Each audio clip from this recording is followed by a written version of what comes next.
stand this much longer. Where is he? Where is who? The judge. If he's going to sentence me, can he at least get his act together and get it over I with? told you before, nobody is here to sentence you. This is a preliminary hearing to set your bail and to hear your plea. Well, it's all the same to me. And all this endless waiting around doesn't help matters. Heather, sit down and calm down. How can I? I will explain it all to you one more time, but you've got to calm down first, otherwise you're not going to understand a word I tell you. I'll try. All right, I know it's confusing. This is called a preliminary hearing. Now, you're being charged formally with assault with a deadly weapon. They're going to determine how much money it's going to take to bail you out of jail, and they're going to hear your plea. Guilty or not guilty? Exactly. And we're going to plea you not guilty. But, Joe, how can you do that? I've already admitted to them I was in Diana Taylor's apartment with the gun. Believe me, I'm well aware of that. Well, then, I don't understand how I can plead not guilty to anything. Technicality, that's all. I don't understand. Look, just trust me, all right? Your pleading not guilty has nothing to do with whether or not you did or did not commit the crime. That doesn't even make any sense. Just leave it to me, okay?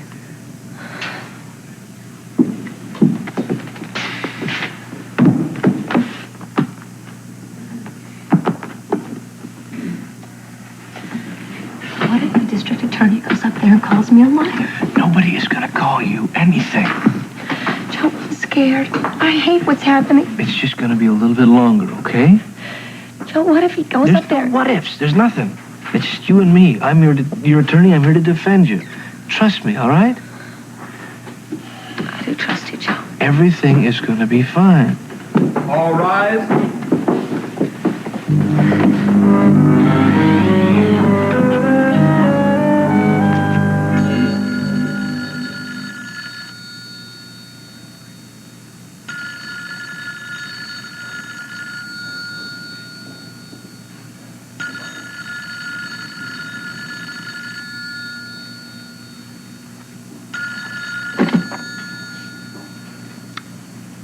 Hello, Scotty.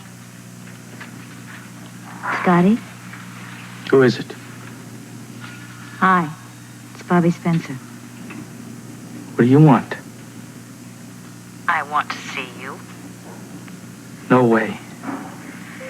Come on, let's get together for a drink when I get off work. Leave me alone. Hey, Scotty. Can we get together for old time's sake? You know that restaurant, Vito's, that we used to like so much? Come on, let's go there. Bobbie, listen, we have nothing to say to each other, right? Too much has happened. All the more reason for us to talk, I think. Because so much has happened. Oh, what a glorious day this is, darling. Oh, have you ever had those days when you just feel absolutely sparkling? To what do I blame these high spirits? I'm falling in love with Port Charles, darling. First there was a wedding and all that excitement. Oh, my goodness, tonight we have the cocktail reception hosted by Mrs. Mikos Cassadine. Oh, what a social scene this is. Should have known, yeah. Oh, yes. Well, it's not exactly Hollywood, I'm sure, or Monte Carlo, but I'm having the time of my life, darling. I can see you're easily amused, but tell me, does this reception really interest you? Oh, naturally, not you. No, not at all. Curious, maybe. Interested, no. I want to know why the widow Cassadine is at all interested in the Port Charles social calendar. Oh, darling, why else would you give a party if she weren't? I've heard there's some sort of a gift involved. But if Helena Cassadine's behind it, you can be sure it'll be something devious. Surprised to see you here, Doc. I thought you were at that fancy reception. Reception's later this afternoon. I must speak with you, Dr. Weber. Hello there. I have a patient if you'd like to wait. Mr. Baker, why don't you come I'm inside? afraid that will not be possible. My business with you is of the utmost importance. Rick, I'll tell you what. Why don't I take Mr. Baker inside? We'll take a look at those stitches, maybe start taking them out, and then you can join us. Thank you, Leslie. Come on, kid. I am coming to the reception, and what more would you like? First, I must remind you that Mrs. Cassadine plans to give an important gift to General Hospital this evening. Well, I'm sure everybody will be very grateful, very appreciative, sir. Indeed.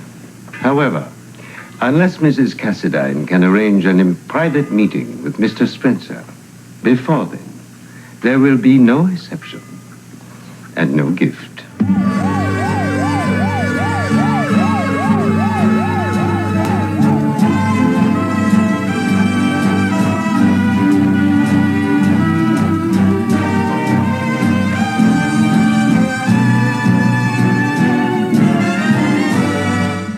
am not in the habit of joking, sir. You are telling me that she wants to cancel the reception if she doesn't have this meeting with Luke Spencer? Those are Mrs. Cassidyne's orders. And she feels the very same way as to the gift to the hospital. Am I right? It goes without saying. That is ridiculous. The man is on his honeymoon. I assume he can be reached by telephone? Oh, listen. Watch my lips. Very carefully. He just got married. He is on his honeymoon. I understand perfectly. And I assure you his audience with Madame will be very brief. Also, a car has been dispatched already to Beecher's Corners. Tell Mr. Spencer that he will be transported directly back once the meeting is finished. Why don't you ask Mrs. Cassadine to give him a break, all right? At the expense of General Hospital? I get your point. I'll try to call him, but I won't guarantee you anything. Sometimes it just takes a little longer than we expect, that's all. Better safe than sorry, right? So they say. So to be safe, we're going to leave them right where they are, and you come back in 4 days, and I bet we can take every single stitch out. Thanks, Dr. Weber. You're welcome. That's why we're here. Oh, by the way, how's your daughter and Luke Spencer doing? I don't know, but I'm sure they're having a wonderful honeymoon. That's good to hear. There was some wham bang of a wedding. Oh, thank you, sir. Glad you enjoyed it. Good night. Good day. Goodbye. You have it. Thank you.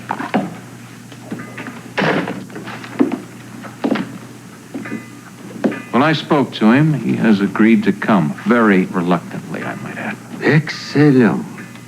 Have a nice day, Dr. Weber. Madame. Bye now.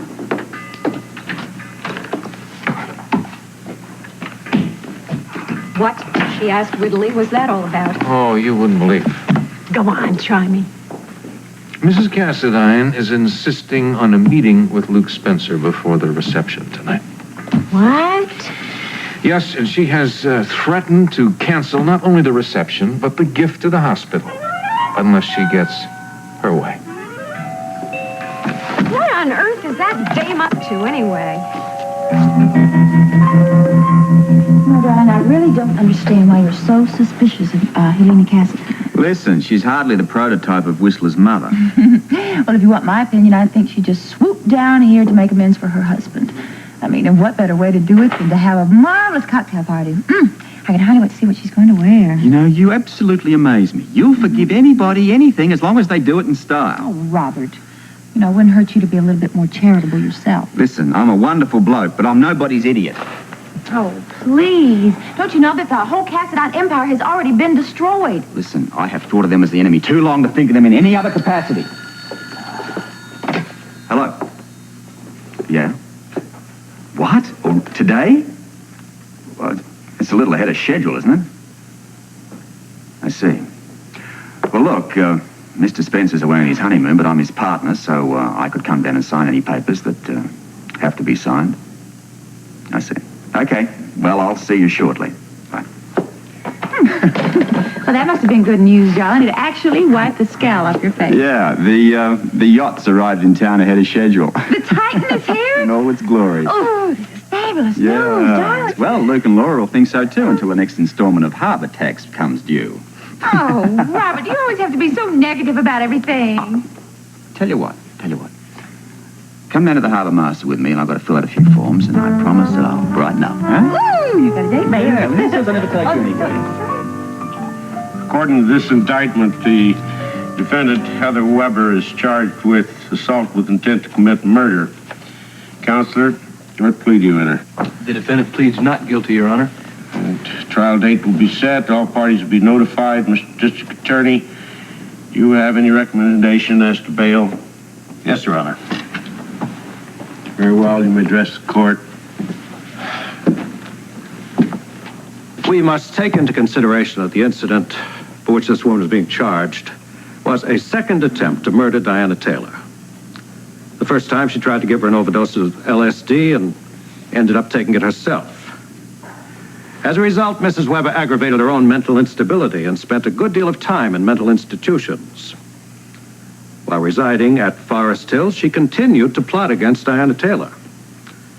Her nefarious dealings included theft of a nurse's uniform, a car, and a gun, all of which were used in several secret forays into Port Charles to make good her threats against Mrs. Taylor.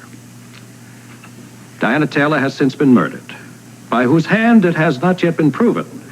But it cannot be ignored that although the evidence is insufficient at present to charge Mrs. Weber with murder, she is still a prime suspect. In light of this, and in light of the fact that Heather Weber has proven herself time and time again to be both devious and dangerous, I ask that bail be set the sum of $100,000. I object, Your Honor. The district attorney's request is outrageously excessive. One moment, Mr. Kelly.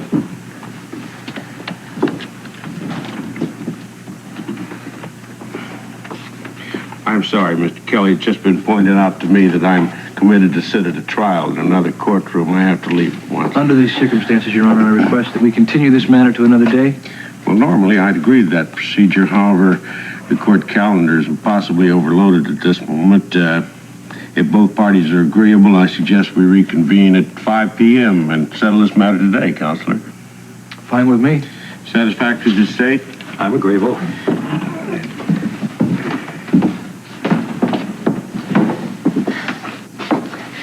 Joe, you gotta help me. I am just getting warmed up, honey. Wait till you see me go to work on this guy, only reconvene. Be all right. The longer this takes, the more nervous I get. Oh, the nurse on the evening shift didn't relieve me until just now. I hope I'm not too late. I'm here, aren't I? Yeah, but you're mad, I can tell. Well, I just happen to be mad at the whole world. Well, it's not such a bad place. Why don't you give it a chance? Now, listen, I didn't come here to get a lecture from the little original Mary Sunshine, you know?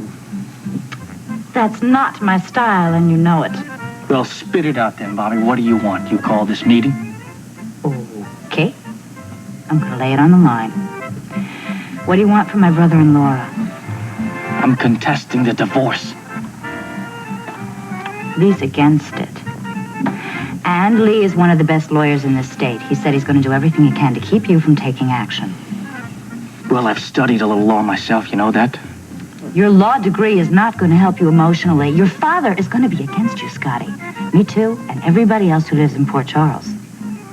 Well, you know something, Bobbie? I just never, ever thought I'd see the day when you, of all people, defend little Laura. Well, people change. Sometimes it's not easy, but I found it in my heart to forgive her. Can you? Nobody has any idea what I've been through. Can you? No, I can't. Well, then you better consider this fair warning. Because if you go ahead with your little plan, you are going to be one of the most hated men in this city. If you don't give Laura her freedom and you don't let them live in peace, you are not going to be welcome around here anymore. Everybody just loves looking Laura, don't they? You got it, baby. You were at the wedding. You saw it. So you just go ahead and you try it. And you might as well sign away everyone and everything that's ever meant anything to you in this town. Tell you what, Spencer owes me for this one. I'm getting writer's cramp from all these bloody forms. Bureaucracy, what do you expect? You know, we could probably give you a gold star for penmanship, darling. Yes, I should be thankful for small miracles. I checked her out from stem to stern. Everything seems to be in good order. Well, that's what I like to hear. Well, if you'll excuse me, I'm going to take a smoke. Just yell when you're done. Will do. Have any more, darling? Oh, a couple of dozen. You know, seeing that boat today brought back so many memories. Hey, look, I'd have had as much fun on board the Titanic. But surely you had some marvelous moonlit nights on those high seas. Well, you see, the moonlight didn't quite get down to the bilges, huh? Well, you had to come up for air sometime, didn't you? It's funny, but my only recollection of that voyage was monitoring the rat patrol down in the baggage compartment. What about the night we saw the film of the royal wedding? What about it? You look so handsome and gallant in your little steward's outfit. Yeah, which I'd stolen. True. Oh, the lights were out, remember? Yes. I felt this hand on my shoulder. Yes, yes. I turned around. Yes. Our eyes met. Yes. And Voila! There I was, the steward of your dreams. wasn't all that bad, was it? No, the boat was quite a vessel. You know, I have a great idea. Tell me. Why don't we come back here after the Cassadine reception tonight? Mm-hmm. Have a little champagne, and I can show you a little bit of what we missed on the boat. You have most definitely got a date. Oh, it sounds so good. But now I must hustle through all these papers here and then go home and change. I don't want to miss 1 second of whatever Helena Cassadine's planning. No, of course not, darling. Sir, it's getting late. Irrelevant. Madame has requested that we delay setting up the bar in the Grand Hall. She has one more meeting before the reception. I'll wait further instructions. Merci bien.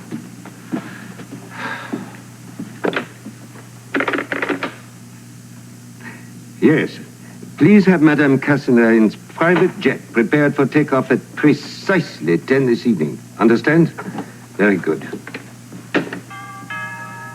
That will be Mr. Spencer. Oh, come in, Mr. Spencer. Madame Cassadine is expecting you. I know.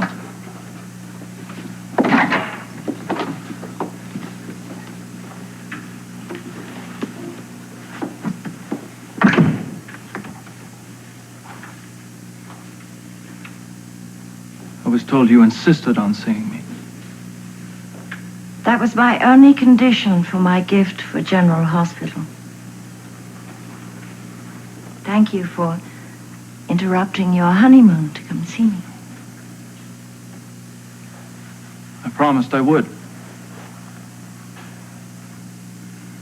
I wanted to see the kind of man you were. The kind of man that almost fooled my husband. I never fooled him. But we did share something. What? Awareness.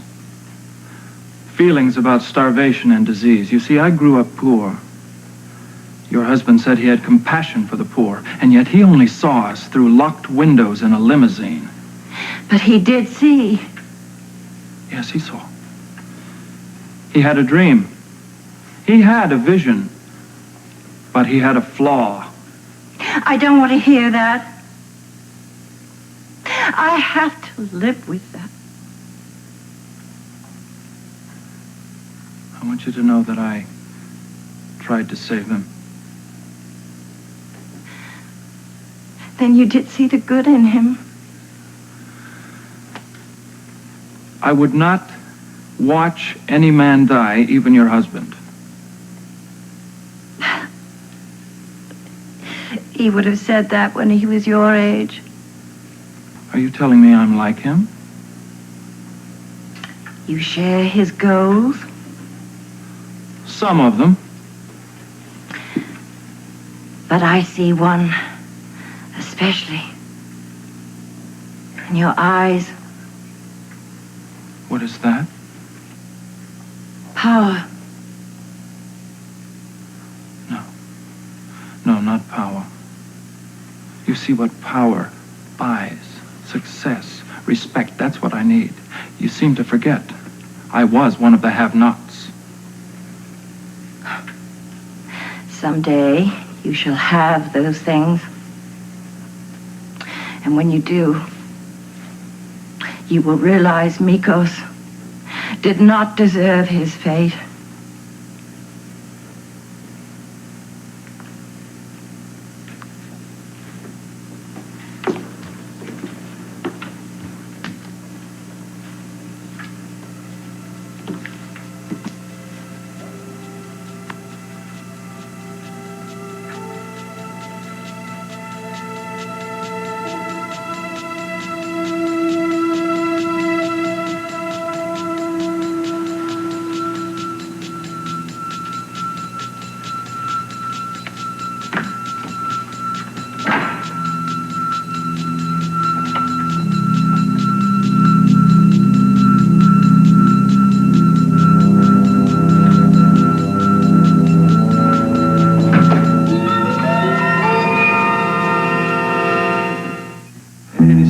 opinion of the doctors out at Forest Hills, Your Honor, that Mrs. Weber is sufficiently recovered to live among society and to function fully.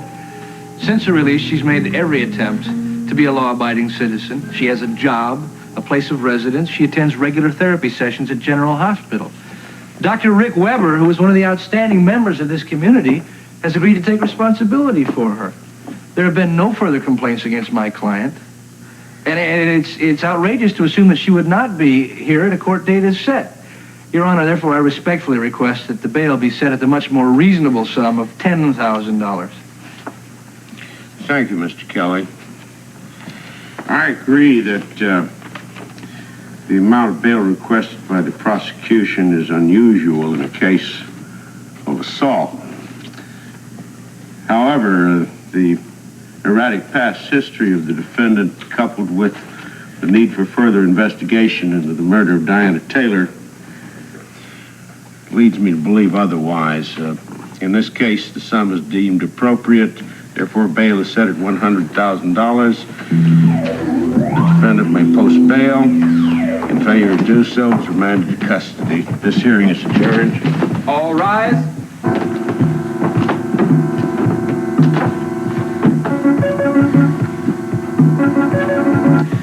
$100,000. What is he trying to do to me?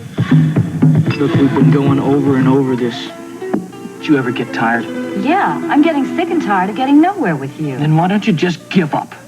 Like you did? Never. Listen, I don't know what you expected to accomplish from this meeting, but I keep telling you how I feel, and you're not listening to me. I'm hearing what you're saying, Scotty, but it doesn't make any sense. If you wanted to contest the divorce, why did you wait until the wedding? I don't know. Well, you know, from where I stand, it looks to me as if you staged that little scene just to do it at the moment that it was going to hurt the most. I was there, Bobbie. It just happened. Just like that. Just like that, yeah. Now, I'm not about to say that I'm sorry because I happen to enjoy watching your brother squirm when I caught that bouquet. Did you think that was funny? You got the point across. It almost ruined my brother's wedding. You know, this is a real good case of the old pot calling the kettle black. Hey, I don't need you to tell me who I am, okay? I know where I've been and I know what I've done. And I have pulled every dirty trick in the book. Some of them they haven't even written The point is, about, it didn't do any good because it didn't make me happy. And I didn't like myself very much. And it's not going to work any better for you because Luke and Laura are going to get their divorce. We'll see. Scotty, you can't stop them from living together. Look, will you just knock it off? Give me a break. No, I'm not going to knock it off. Now, you hear me out. I was in love with you once. I know what it's like to lose somebody that you love. It's a very painful experience. It's the loneliest feeling in the world, but it is inevitable. Why can't you just let it go? Scotty, what are you going to do? You're miserable. It's written all over your face. I don't know what I'm going to do. Are you going to contest the divorce? Maybe I will. I won't. Damn it, Scotty. What's the matter with you? What's happened to you? What's happened to the man that I loved? Like the wind. He's gone. I don't want to believe that. Well, you better believe it, Bobbie, because you taught me a lot. And what you didn't teach me, Luke and Laura taught me the rest. So take a good look, because this is me. I'm looking. I don't believe it.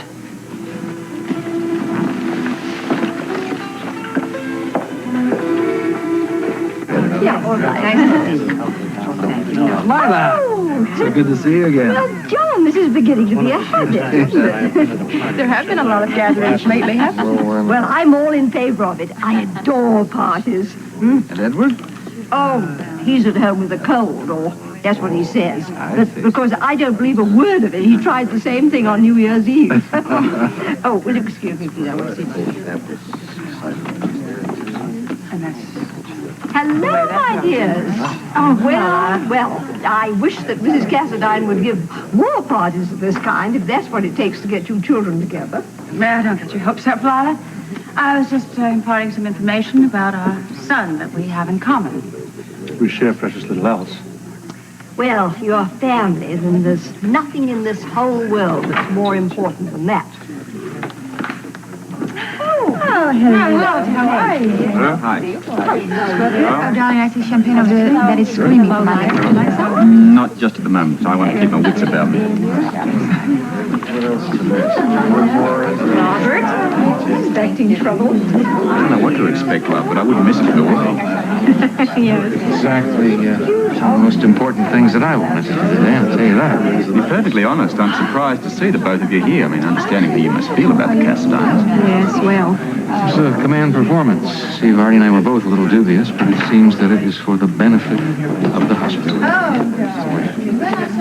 Dr. Weber, there's a telephone call for you. You may take it in the foyer. Thank you. Excuse me.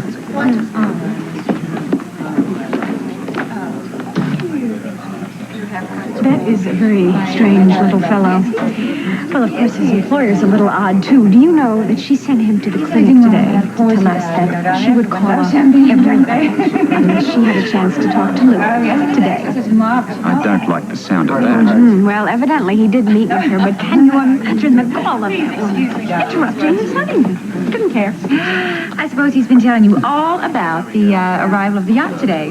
The Titan's here? Yeah, a bit ahead of schedule, but all in one piece. Oh, yes, it's gorgeous, darling. Marvelous. Yes, I know. I've seen it. Hey, look, Tiffany and I can have a drink on the old white elephant later on. Why don't you and Rick join us? That sounds like fun. I think Rick would like it. Excuse me, I've got an emergency at the clinic. I better get down there right now. Oh, okay. I was just talking to Robert and Tiffany about us joining them for a drink afterwards. Yes, the yacht just arrived today.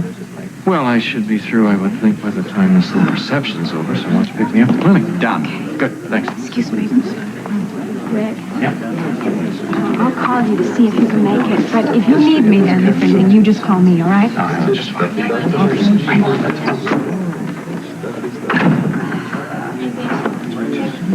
Hi, can I talk to you? Ladies and gentlemen, may I have your attention, please? Mrs. Mikos Kassadine.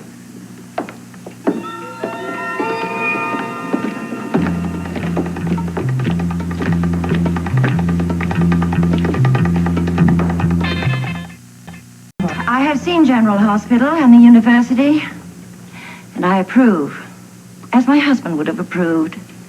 Mikos Kassadine had a deep and abiding love of mankind, even though that love drove him past the boundaries of propriety. But in memory of that love, in memory of him, in memory of Mikos Kassadine, I present you with a gift to be used by the hospital and the university in the development of the uses of carbonic snow and other healing agents for the good of all mankind and for healing for all people. In the name of Mikos Kassadine, I present you with $10 million.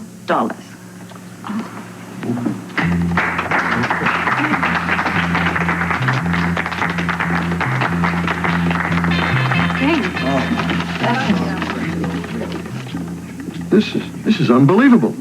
A check for $10 million. I've never seen anything like it. Yes, well, I think few people have. Quite a woman. Yes, quite a performance.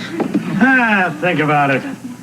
Woman scribbles her name on a piece of paper, and the hospital research department is in the chips. Oh, yeah, Steve, look at the research we can do with this. Oh, we could even, well, the healing process of carbonic snow, for fucking sakes. Yes, all that wasn't possible until now. No, I know. The extent of her generosity is very impressive. Maybe Madam is trying to make amends. Well, if that's the way she plays kiss and make up, she can fight with me any day. Well, you have to admit it is at the least a generous gesture. I agree it's a lot of money and for a good cause. I just don't understand this Barnum and Bailey behavior.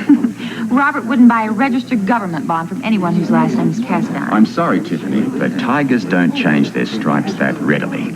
So she has an ulterior motive. Most people like that do anyway. Yes, well, if so, it makes me extremely nervous not to know what it is. Well, whatever it is, we're not going to find out about it until the show is over.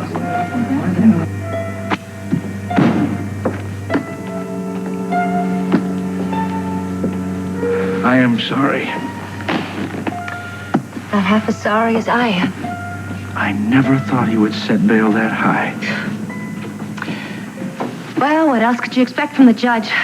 District attorney made me out to be a monster. Well, he came down on you pretty hard, but that is his job. I don't want to go back to jail. I gave it my best shot, unless you know somebody that could post $100,000 bond. Oh, yeah, sure. That's a laugh. That's the name of the game. Well, the game stinks. I don't know anyone with that kind of money. Even if I did, who's going to stake a dime on me? You know how people feel about me. It's been difficult for you, I know. No, you don't know, Joe. I wake up in the middle of the night and I think it's all a bad dream. But I'm actually living this nightmare. You've got to take courage. I didn't kill her, Joe. I believe you. The job is getting everybody else to believe you. You gotta help me. I'm going to give it my absolute best shot. Don't you worry about it. And I think the best way that we can help you is by proving who did kill Diana. Somebody else was in the apartment that night. I know it. Yeah, but who? Probably our prowler, Mr. Crimpton. He says he didn't do it. He says he didn't do it. I'd say I didn't do it if I'd done it. I don't believe him. I'm going after him. I'm not going to stop until I find out who killed Diana. It's time, miss.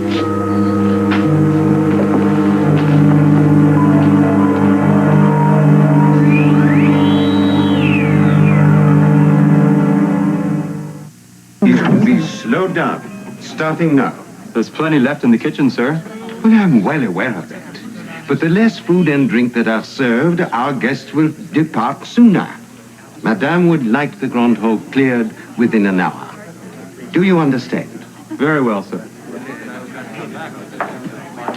Oh, one moment, please. Oh, may I be of service to you, sir? Oh, if you will, sir.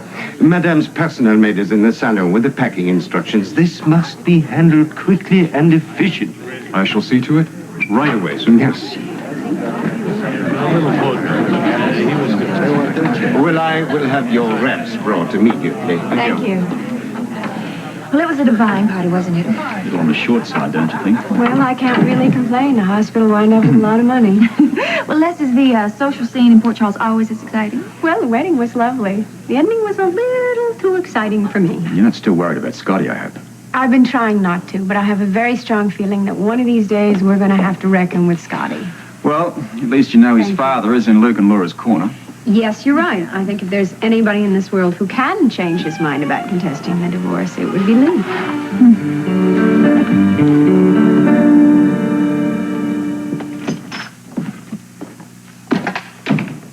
Boy, you're sure putting in the hours these days, aren't you? I didn't expect to find you here. Well, work piled up a little, as you can imagine.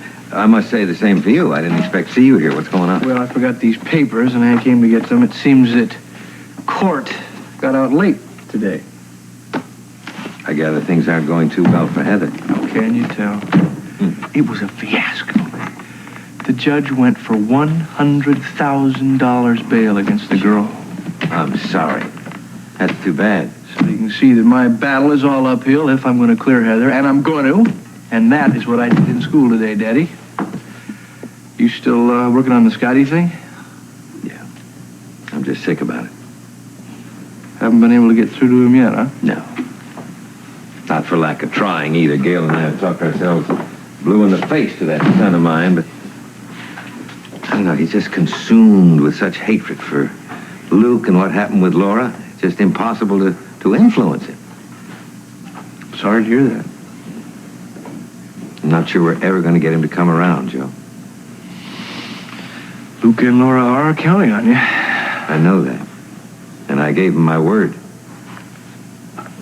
Got to find some way to stop Scotty from bringing any legal action against Laura. I got to get him to drop this whole vendetta. I mean, it's just so self-destructive. I know that. Try to tell him that. He doesn't care. Maybe if he would care about something, care about the people of Port Charles or his life here or something, then maybe he wouldn't want to jeopardize that to try and stop the inevitable. Well, of course, you're absolutely right. I just don't think he's ever going to be interested in a life in Port Charles again, though. He's got so much to offer. And I don't mean to insult you, your family, your son, or anything, but if he would stop licking his wounds long enough, He might see that he's got the capacity to help people. How do you get him to do it, Joe? There's only one way. It's for him to move right back here in the office. Oh, I have suggested that. That's only my dream, you know. I know. It isn't that I want you to leave now. It's just that I want Scotty back. No. Look, it'll do me a world of good. Let's face it, the plush office ain't exactly my style. Look, Joe, you are welcome here, always. Oh, no, I know that, and thank you very much. Well, we agreed from the very top of this deal that I was only going to stay here until Scotty came back. Well, how could we get him to come around? I will talk to him if you like. You think you could convince him? I can try.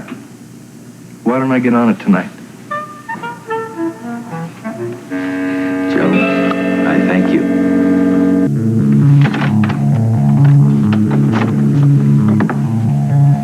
Well, this hotel ain't the Ritz, but it's a lot better than that hovel I found you in Mexico. It serves the same purpose. The roof over my head. You deserve better. Well, I'm not that concerned about my environment, you know. A few other things on my mind. Luke and Laura? Well, it's no secret. It's no secret that you're wasting your talents and your future on meaningless revenge. As far as I'm concerned, I have no future. Oh, come on. I burnt all my bridges, Joe. That's not true at all. There are people in Port Charles that happen to need you and to love you. It's a joke. Your father's a joke? My father probably wishes that he never laid eyes on me. That's not at all true, and you know it. Well, one thing's for sure. My father is interested in only one thing. I don't contest the divorce. Well, that's because he cares about you, and he doesn't want to see you throw your life away on Luke and Laura. Luke and Laura. That's all he's interested in. He is interested in you. Since I've been working in that office, not a day has gone by that he hasn't wished that you were back in your old desk working. You've managed to fill my place quite well. I haven't filled anything. The man offered me a job, and I took it. We had an agreement from the very start that I was only going to be temporary help until you came back. I'm back. So what? So I'm emptying out my desk. I'm moving out. Oh, come on, Joe. It's true, always, from day one, man. I've always wanted to be a lawyer, a waterfront lawyer, a lawyer of the people. That's nice. Really. I remember when I wanted to do that once. Well, you still can. Look at it, man. One way or the other. If you contest this divorce or not, Luke and Laura are going to end up married. Why don't you pick up the pieces and start your life over again? I don't know about that. Well, think about it. Please? I mean, if the people that love you and that you love mean anything to you, don't contest this divorce.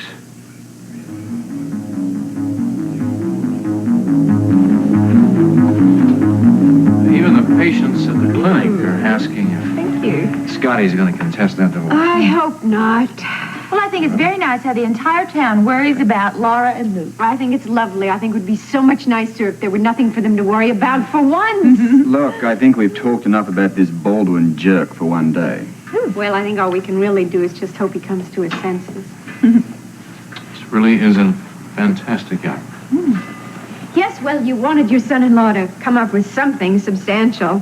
How do you feel about this? Will this do? Well, it's very nice, yes. It's Yeah. exceptional. Yeah. Just possibly this mysterious donor would have done them a little more good had he given, or she given, a house. Something more usable. You know, it's on dry land. Oh, well, darling, you know, there's lots and lots of space on this yacht, and I was thinking that possibly with a little bit of renovation, we could add a few tables, a few chairs and everything, and we could turn this into a marvelous supper club. And of course you'll do the cooking. Oh, I did have something a little bit more substantial in mind. I was thinking perhaps that maybe I could entertain on a couple of nights, my film schedule permitting. I'm of sure course, that'll darling. do wonders for the gate takings. Well, darling, this town could use a little bit of high-class entertainment. And tell me, Do you think Tiff here qualifies as high-class entertainment? I wouldn't touch that with a fork. I don't blame you. Maybe, just maybe, Luke and Laura would like managing a club. I think it's a cute idea, a floating club. I think it has a lot of potential. You know, this might turn out to be a terrific gift after all. Yes, what with Helena Cassadines and this thing here, it's been a day of gifts all around. Well, I think it's been marvelous. More champagne, Robert, more champagne. I think we should show our...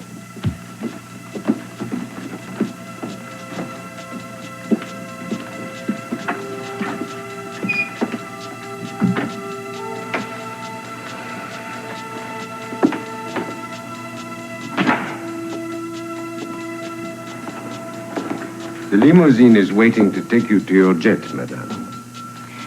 Wait outside.